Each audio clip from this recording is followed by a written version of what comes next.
नमस्कार। मैं प्रद्युमन जोशीला लोकसभा और विधानसभा की सीटों के परिसीमन की चर्चा न केवल हरियाणा प्रदेश बल्कि भारत देश के राजनीतिक गलियारों में चल पड़ी है। डिलिमिटेशन यानी परिसीमन के तहत सीटें बढ़ेंगी, उनका एरिया भी बदलेगा। जहां आरक्षित है वहां ओपन होने की भी संभावनाएं हैं।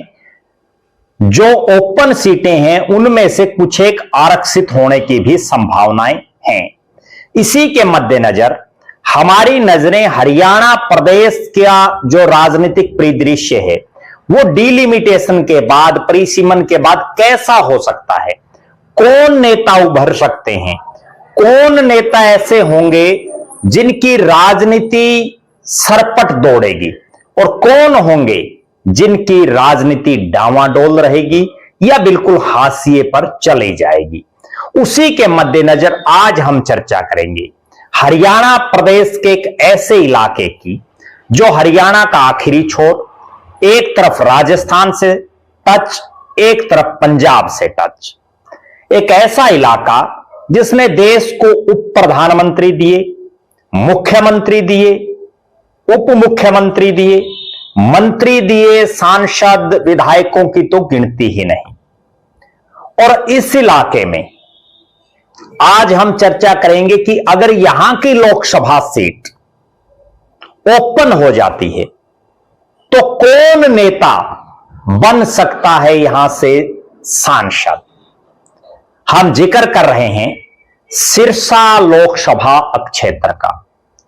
परिसीमन के बाद लगभग यह तय है कि सिरसा लोकसभा तो रहेगी, लेकिन वर्षों से, दशकों से जो लोकसभा एससी रिजर्व है उसके इस बार ये चांसेस हैं कि ये ओपन हो सकती है। अगर ये लोकसभा सीट ओपन होती है तो कैसा सीन हो सकता है, कौन नेता यहां से सांसद बन सकता है। 2029 में चुनाव होने हैं, लगभग 3 साल बाकी रह गए हैं और नेताओं ने भी भागा दौड़ शुरू कर दी है।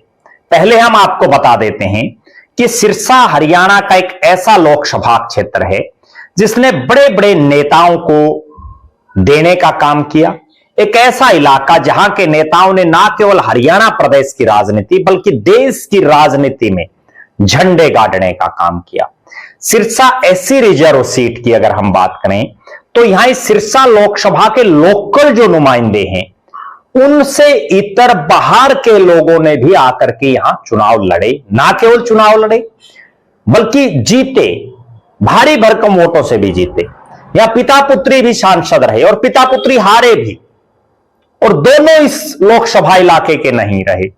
यानी कुमारी शैलजा और उनके पिता चौधरी दलबीर सिंह जो हिसार जिले के प्रभुवाड़ा गांव से संबंध रखते हैं, प्रभुवाड़ा गांव से और सिरसा से वो कई दफा दोनों पिता पुत्री सांसद रहे।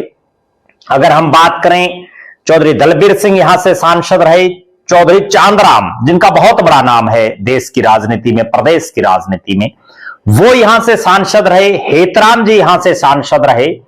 डॉक्टर सुशील कुमार इंदौरा यहां से लगातार 2 मर्तबा सांसद रहे। कुमारी शैलजा जो वर्तमान में सांसद हैं वो भी यहां लगातार 2 बार पहले भी सांसद रही। और यहां के लोकल जो है रतिया से संबंध जो रखते हैं, रतिया हल्के से सरदार आत्मा सिंह गिल वो भी सांसद रहे। झज्जर जिले के चिमनी गांव से आने वाले डॉक्टर अशोक तंवर यहां से सांसद रहे। रोड़ी गांव के सरपंच, जिला पार्षद, बीडीसी, एमएलए रहे सरदार चरणजीत सिंह रोड़ी, वो भी यहां से जो है सांसद रहे। सुनीता दुग्गल जो एक बड़ी अधिकारी रहे, जिनके पति खुद वर्तमान में बड़े पुलिस अधिकारी हैं, वो यहां से सांसद रही। और वर्तमान में कुमारी शैलजा यहां से कांग्रेस पार्टी की टिकट पर सांसद हैं। लगातार एससी समाज से जुड़े नेता इस इलाके का प्रतिनिधित्व कर रहे हैं क्योंकि एससी बाहुल्य सीट है।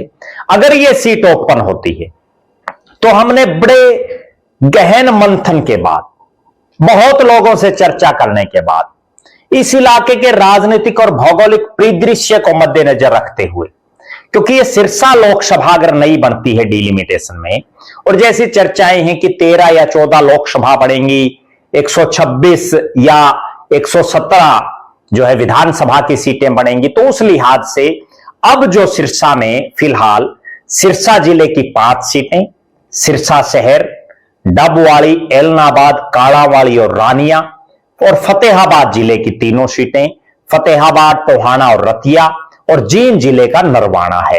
डिलिमिटेशन में ऐसा लग रहा है कि एक तो नरवाना को इससे हटा दिया जाएगा, जैसी संभावनाएं हैं।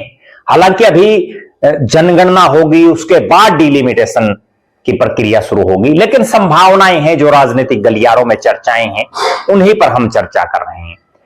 तो यहां संभावना यह है कि सिरसा पूरा जिला इसमें होगा, जिसमें आज 5 सीटें हैं, वो 6 भी हो सकती, क्या पता 7 तक भी चली जाए गिनती, लेकिन 6 तो लगभग होनी निश्चित दिख रही हैं।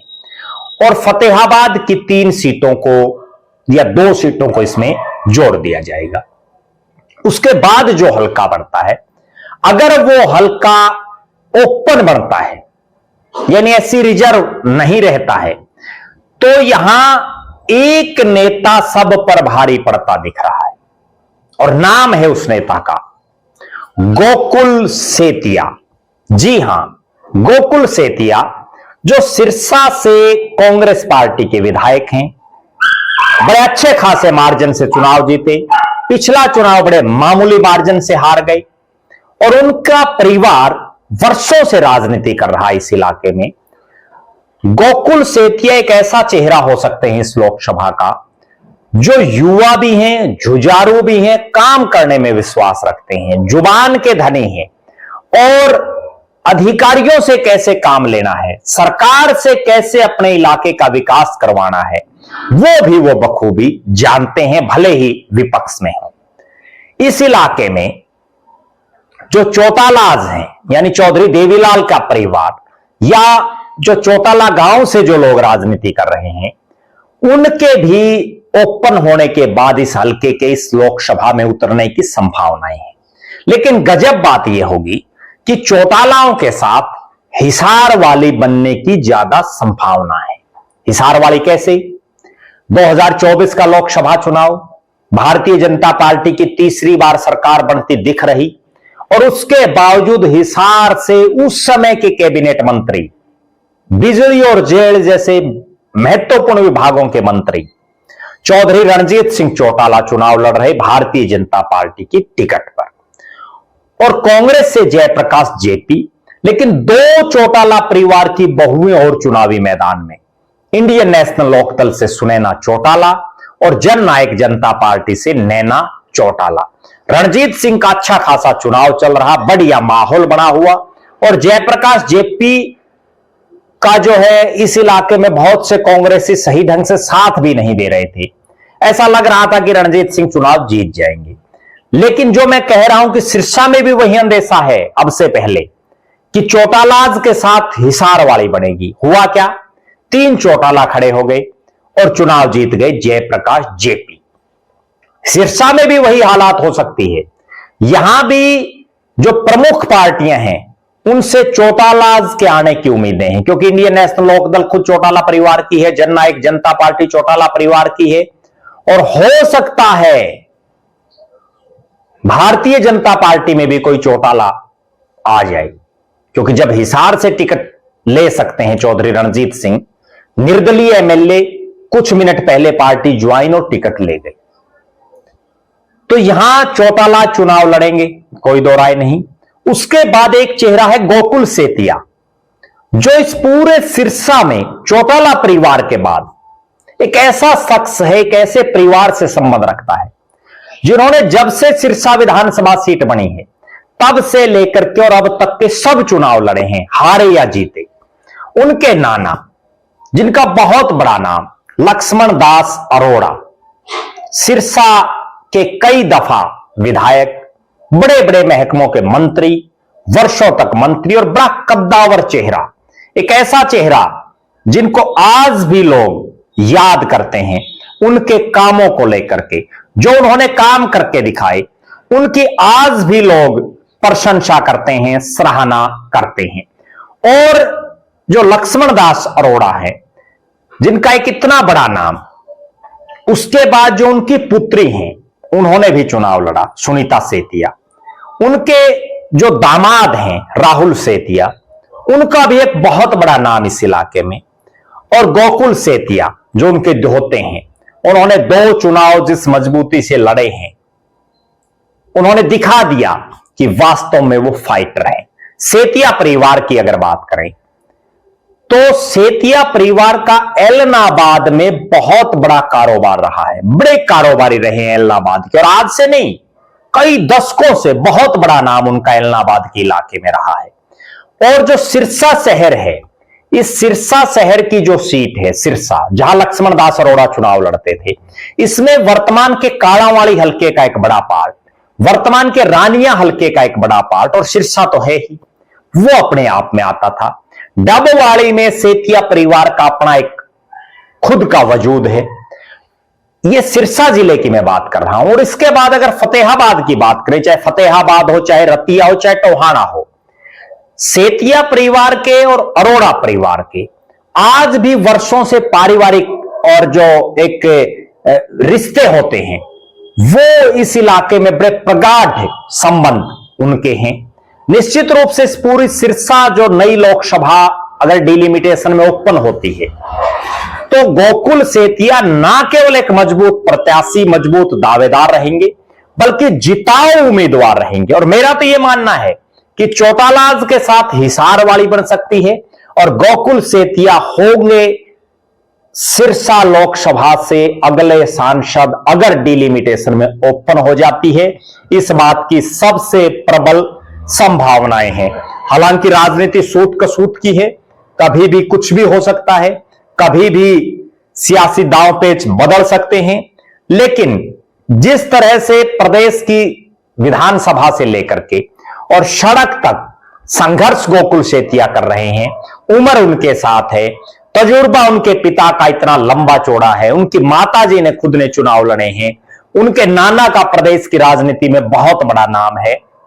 निश्चित तौर पर गोकुल सेतिया एक ऐसे चेहरे के तौर पर इस सिरसा पार्लियामेंट में उभर सकते हैं, जिन पर युवा भी विश्वास जताएंगे और बुजुर्ग भी उनको आशीर्वाद देने के लिए हर वक्त दिखाई देंगे।